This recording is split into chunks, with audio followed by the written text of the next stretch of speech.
Good evening 10th class. आज हम chapter करेंगे मैनेजमेंट ऑफ नेचुरल रिसोर्सेज। ये आपका बायोलॉजी का चैप्टर है। This is the last chapter. Natural resources, सबसे पहले हम इनके बारे में पढ़ेंगे कि व्हाट इज नेचुरल रिसोर्सेज, होती क्या है। नॉर्मली अगर हम देखें नेचुरल रिसोर्सेज जो हम नेचर से मिलते हैं, from nature, obtained from nature, जो हमें नेचर से मिलते हैं और जिन्हें हम किसी पर्पस के लिए यूज करते हैं, अपनी लाइफ में यूटिलाइज करते हैं, वो होते हैं नेचुरल रिसोर्सेज। नेचर हमें प्रोवाइड करती है बहुत सारे gift in the form of land, air, water, trees, plants, animals, mountain etcetera. और ह्यूमन के साथ साथ कुछ दूसरे ऑर्गेनिज्म इन सभी का यूज करते हैं अपने सर्वाइवल के लिए। इसीलिए इन्हें नेचुरल रिसोर्सेज कहा जाता है, क्योंकि ये नेचर से हमें मिलते हैं। फिर अगर हम देखें रिसोर्सेज क्या होते हैं, तो resources are those object, thing या सब्सटेंस जो डायरेक्टली और इनडायरेक्टली हमारे किसी पर्पस में यूज हो, तो उन्हें हम रिसोर्सेज कहते हैं। रिसोर्सेज टू टाइप के होते हैं, नेचुरल और मैनमेड। मैनमेड के लिए आर्टिफिशियल वर्ड भी यूज होता है। नेचुरल रिसोर्सेज में जो भी रिसोर्सेज हमें नेचर से मिलता है वो आते हैं solar energy, wind energy, forest, fossil fuel, air, water, ये सभी हमें नेचर से मिलते हैं।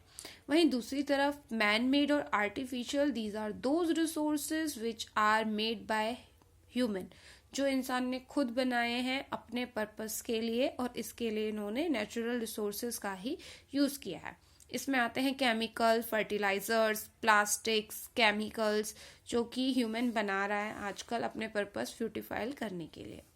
नेक्स्ट हम पढ़ेंगे क्लासिफिकेशन ऑफ नेचुरल रिसोर्सेज, कि अगर हम देखें नेचुरल रिसोर्सेज को हमने क्लासीफाई किया है डिफरेंट बेसिस पर। सबसे पहले केमिकल नेचर के बिहाफ पर अगर हम देखें तो जो नेचुरल रिसोर्सेज होते हैं वो टू टाइप के होते हैं, ऑर्गेनिक और इनऑर्गेनिक रिसोर्सेज। जब हम देखते हैं इनऑर्गेनिक और ऑर्गेनिक में, इनऑर्गेनिक सिंपल फॉर्म होती है जिससे जुड़कर ऑर्गेनिक बनता है। यहाँ पर आप एक बात ये ध्यान रखेंगे कि इनऑर्गेनिक से जुड़कर ही ऑर्गेनिक रिसोर्सेज बनते हैं। इनऑर्गेनिक रिसोर्सेज सिंपल फॉर्म्स होती हैं। मिनरल रिसोर्सेज होती हैं, एयर, वाटर, जो मिनरल्स हमें मिलते हैं सॉइल्स में, ये सब आपके इनऑर्गेनिक रिसोर्सेज होते हैं। वहीं दूसरी तरफ ऑर्गेनिक रिसोर्सेज वो रिसोर्सेज होते हैं जो इनऑर्गेनिक रिसोर्सेज से मिलकर बनते हैं। प्लांट्स, एनिमल्स, फॉसिल फ्यूल, ये सब ऑर्गेनिक हैं। Next, natural resources on the base of their exhaustibility. Exhaustibility यानी कि हम उन्हें किस टाइम तक यूज कर सकते हैं, क्या वो लाइफ टाइम यूज के लिए है या फिर एक लिमिटेड पीरियड के लिए यूजेबल है, उसके बिहाफ पर अगर हम देखें तो नेचुरल रिसोर्सेज टू टाइप के होते हैं। एक होते हैं इन एग्जॉस्टिबल रिसोर्सेज और दूसरी तरफ होते हैं एग्जॉस्टिबल रिसोर्सेज। इनएग्जॉस्टिबल रिसोर्सेज ये वो रिसोर्सेज होते हैं जो बहुत ही ज्यादा मात्रा में होते हैं, अबेंडेंट, और इन्हें कभी भी एग्जॉस्ट नहीं किया जा सकता, यानी कि इन्हें पूरी तरीके से हम यूज नहीं कर सकते। यही कारण है कि ये कंटिन्यू हमें मिलते रहते हैं, कंटिन्यू हम इनका यूज करते रहते हैं। इस तरह के रिसोर्सेज को हम बुलाते हैं इन एग्जॉस्टेबल रिसोर्सेज, जो एक तरीके से लाइफ टाइम के लिए होंगे, बहुत ज्यादा मात्रा में होते हैं, कंटिन्यू हम इनका यूज कर सकते हैं। इसके जस्ट अपोजिट होते हैं एग्जॉस्टेबल रिसोर्सेज। ये वो रिसोर्सेज होते हैं अगर हम इन्हें कंटिन्यू यूज करें तो कुछ टाइम में ये फिनिश भी हो सकते हैं और इनके वापस मिलने के चांसेस भी कम होते हैं। तो एग्जॉस्टेबल रिसोर्सेज को अगर हम कंटिन्यू यूज करते हैं, इन्हें कंटिन्यू यूज करते थे तो ये मिलते थे, अवेलेबल। बट इस केस में ये अवेलेबल नहीं होते हैं। कंटिन्यू अगर हम इन्हें यूज करेंगे they will not be available. If use continue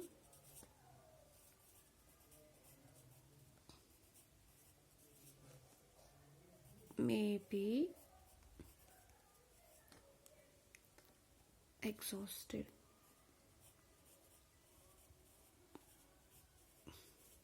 वहीं दूसरी तरफ हम देखेंगे जो आपके एग्जॉस्टेबल रिसोर्सेज होते हैं, ये फर्दर 2 टाइप के होते हैं। एक होता है रिन्यूएबल रिसोर्सेज और दूसरे होते हैं non renewable resources. Renewable resources वो रिसोर्सेज होते हैं जिन्हें अगर हम यूज कर रहे हैं बार बार तो आफ्टर सम टाइम ये वापस से हमें मिलने शुरू हो जाते हैं, कि जिन्हें हम कंटिन्यू यूज कर रहे हैं, लेकिन जो इनकी प्रॉपर्टी है नेचुरल साइकिल बोलें या फिर हम रिप्रोडक्शन बोलें नेचर की वजह से, तो ये हमें दोबारा मिल सकते हैं। फॉरेस्ट है, वाइल्ड लाइफ है, अगर हम पेड़ काटते हैं तो नेचर के थ्रू दोबारा मिल सकते हैं। ग्राउंड वाटर है, एक टाइम पे खत्म हो गया तो दूसरी जगह पर ये कहीं ना कहीं हमें मिल जाता है। इसमें वुड भी आता है, लकड़ी, अगर फॉरेस्ट है तो लकड़ी भी मिलेगी। लेकिन नॉन रिन्यूएबल रिसोर्सेज वो रिसोर्सेज होते हैं जिन्हें बनने में ही मिलियंस ऑफ ईयर्स लग गए, जिन्हें इतना लंबा टाइम लग जाता है बनने में ही। अगर हम इन्हें फिनिश कर देंगे ओवर यूज की वजह से या फिर एक्सप्लॉयटेशन की वजह से, तो इनके दोबारा होने के चांसेस बहुत ही कम है, क्योंकि इन्हें फॉर्म होने में बहुत ज्यादा टाइम लगा है। तो ये इसमें आते हैं आपके fossil fuels, metallic mineral fossil fuel, coal, petroleum, जिन्हें बनने में सालों लग जाते हैं। तो ये थे आपके रिन्यूएबल और नॉन रिन्यूएबल रिसोर्स। नेक्स्ट हम बात करेंगे सस्टेनेबल डेवलपमेंट के बारे में। जिस तरीके से ह्यूमन की एक्टिविटीज बढ़ती जा रही हैं टाइम के साथ साथ, ह्यूमन कैसा होता चला जा रहा है, हम कह सकते हैं कि वो ग्रीडी होता जा रहा है, या फिर वो सिर्फ अपना फायदा देख रहा है, अपने प्रॉफिट्स देख रहा है प्रॉफिट्स के लिए, या फिर हम कह सकते हैं कि उसे की नीड्स जो हैं दिन ब दिन बढ़ती जा रही हैं, नीड्स इंक्रीज हो रही हैं। तो उसकी वजह से वो क्या करता है, कहीं ना कहीं इन्वायरमेंट को हार्म पहुंचाता है, उससे प्रोडक्ट लेता है। तो इस वजह से क्या होता है, इन्वायरमेंट जो है डिस्टर्ब होता है। और इसके साथ साथ कुछ हमें देखने को मिलती हैं इन्वायरमेंट में, जैसे एक्टिविटीज, डिफॉरेस्टेशन हमें देखने को मिलता है। इसके बारे में हम अभी डिटेल में पढ़ेंगे। सॉइल इरोजन है, इसी तरीके से बहुत सारी पॉइंट्स और भी हैं जो कि होते हैं, देखने को मिलते हैं हमें। फ्लड, बाढ़ आना, डेजर्टिफिकेशन है, रिवर डायरेक्शंस में चेंज होना, ओजोन डिप्लीशन होना, ये सब ह्यूमन एक्टिविटीज की वजह से ही हो रहा है। जिस तरीके से वो अपने प्रॉफिट के लिए और दिन ब दिन अपने आप को डेवलप साबित करने के लिए जो एक्टिविटीज करता है। तो वहीं पर एक टर्म आती है इस सबको बैलेंस करने के लिए या फिर इस सबको ठीक करने के लिए, वो है सस्टेनेबल डेवलपमेंट। सस्टेनेबल डेवलपमेंट का मतलब ये है कि हम इन्वायरमेंट से या नेचर से जो भी प्रोडक्ट लेते हैं उसे उस लिमिट में लें जिसमें हमें वो चाहिए, ताकि जो आने वाली जनरेशन है वो भी इन नेचुरल रिसोर्सेज का यूज कर सके। ऐसा ना हो कि आने वाले टाइम में उनके लिए ये रिसोर्सेज बचे ही ना और उन्हें प्रॉब्लम फेस करनी पड़े। To meet the needs of present generation, जो आज की जनरेशन है उसकी सभी नीड्स को पूरा करते हुए, without for closing the option for future generation, बिना इसके कि जो आने वाली पीढ़ी होगी उसके लिए कोई ऑप्शन हम ना छोड़े। तो इस बात का हमें ध्यान रखना है कि जो आने वाली पीढ़ी है उसके लिए ऑप्शंस क्लोज नहीं करने हैं, और जो आज की जनरेशन है उसकी भी सभी नीड्स पूरी होनी चाहिए। इसके लिए बहुत सारे हम पॉइंट्स यूज कर सकते हैं, जैसे कि रिसाइकलिंग मटेरियल, की एक ही मटेरियल को जो बार बार यूजेबल है उसे यूज करना। बहुत हम इको फ्रेंडली बिहेवियर कर सकते हैं, जहां पर यूज हो वहीं पर हम यूज करें, ओवर यूज ना करें, एक्सप्लॉयटेशन ना करें रिसोर्सेज का, इस तरीके से। इसके बारे में हम डिटेल में पढ़ेंगे कि कौन कौन से पॉइंट्स हैं जिनसे हम सस्टेनेबल डेवलपमेंट को कर सकते हैं।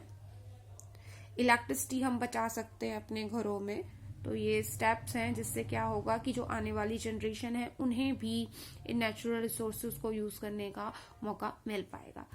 और मेनली हम इस चैप्टर में जिन नेचुरल रिसोर्सेज के बारे में बात करेंगे वो है water, forest and wildlife, coal and petroleum.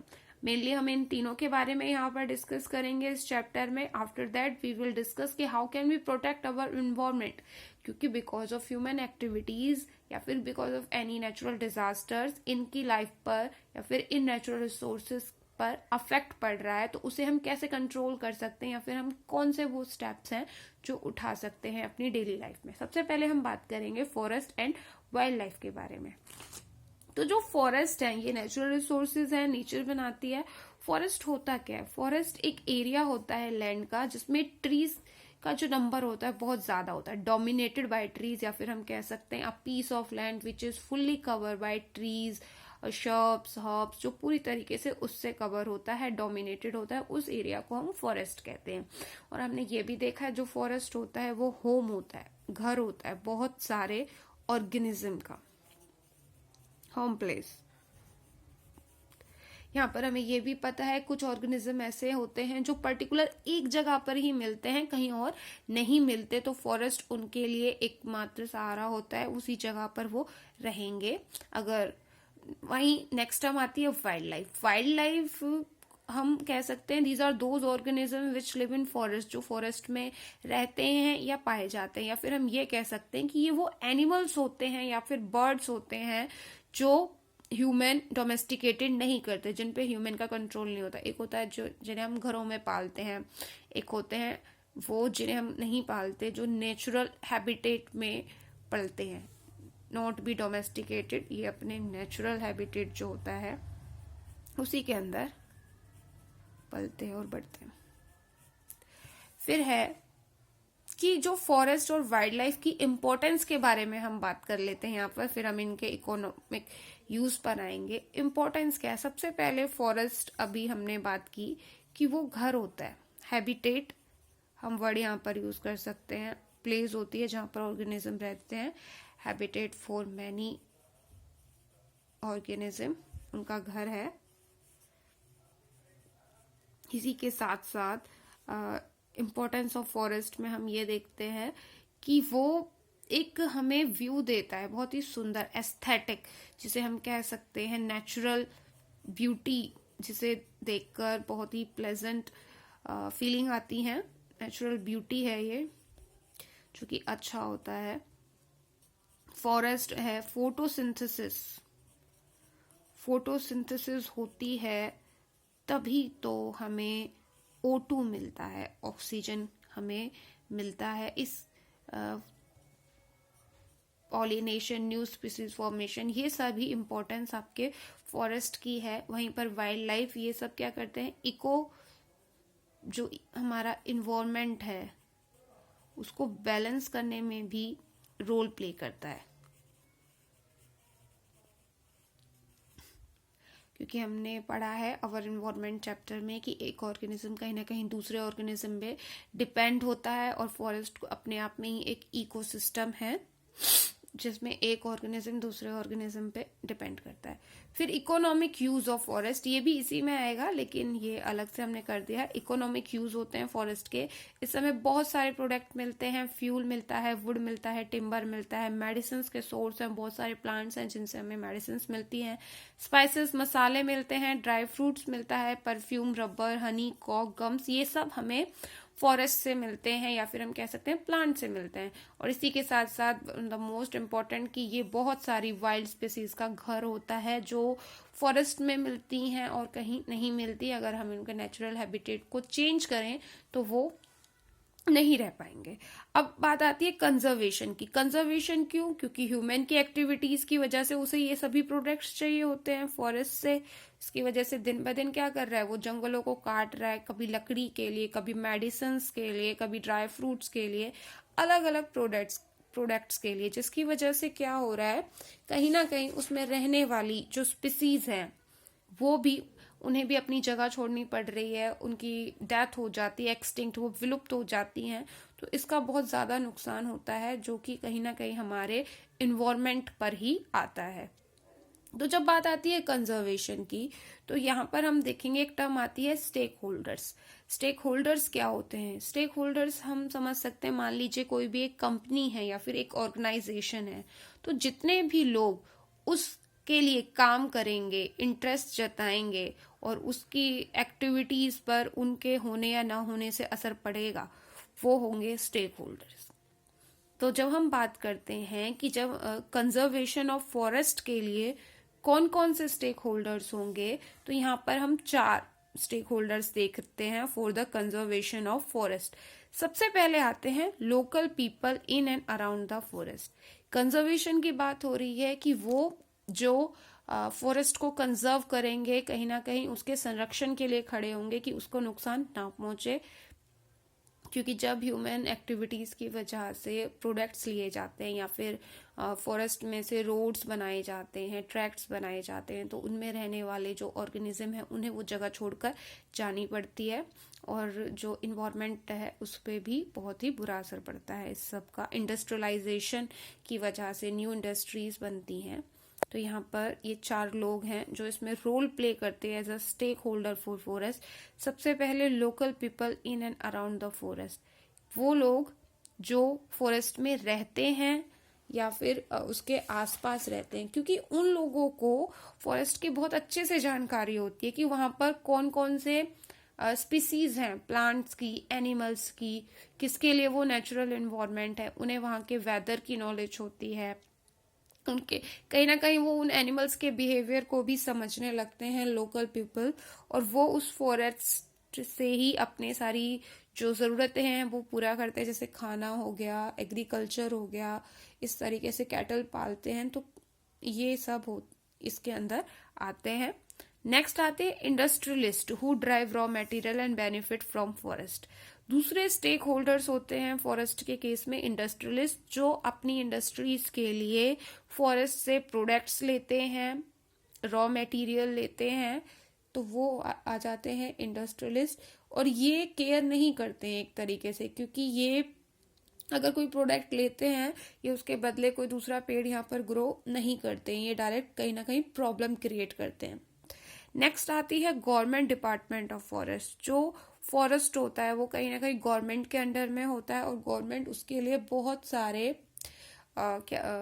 Rules बनाती है, एक्ट बनाती है। कई बार क्या करती है गवर्नमेंट कि फॉरेस्ट के जो हैं कुछ पार्ट्स को डिवाइड कर देती है और उन्हें अंडर प्रिजर्वेशन रखा जाता है, प्रिजर्व करने के लिए। कोई एक इम्पॉर्टेंट प्लेस है फॉरेस्ट में जिसे प्रोटेक्शन की ज़रूरत है, या फिर अपनी एस्थेटिक ब्यूटी दिखाने के लिए उसका यूज़ करती है। नेक्स्ट वॉलेंटियर्स, जो वॉलेंटियर्स होते हैं जिनकी इच्छा होती है वाइल्ड लाइफ को और नेचर को कंजर्व करने की, वो यहाँ पर as a stakeholder role play करते हैं।